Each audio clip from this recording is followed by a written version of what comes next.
เด้อโดมีโมเนาะแล้วก็มีกีเตอร์มากินข้าวโม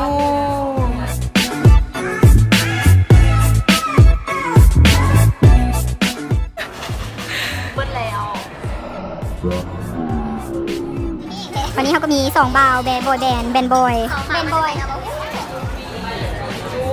เขาก็จะซูมแบบคอมเพลหน้าดูเนาะกับหน้างัวอยู่นั่นเนาะแล้วมื้อนี้เขาก็เจอไอ้อเล็ก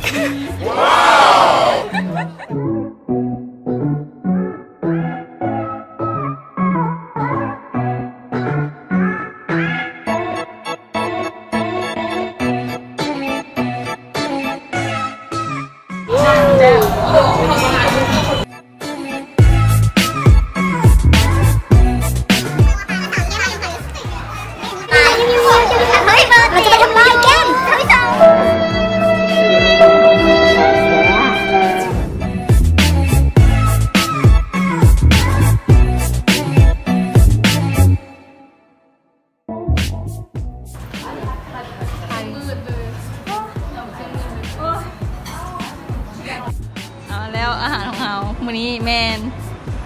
เปิดน่าจะเปิดขาลายเอาก่อนไหมให้ดีจัดการกันเลยเธออยากเข้ามาบึงจักร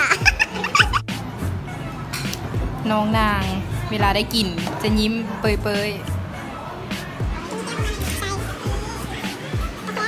ตอนนี้กระเจ้ากะรักขันห่มข้าพเจ้าไปเนาะสภาพแบบรถติดแหงอะนะหรือนั่งท่ารถไหลจนตายเป็นบ้าดิชารถติดมาเป็นบ้าเนาะ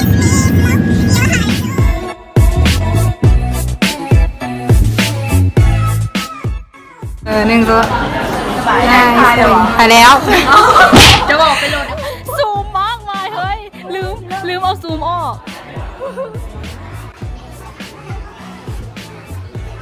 ประสบการณ์ทางนี้รู้สึกอะไรเดินหลังเนาะมีคนแบบว่ามีคนเบิ่งเลยเนาะมีแต่น้องงัวเมกิดเพลน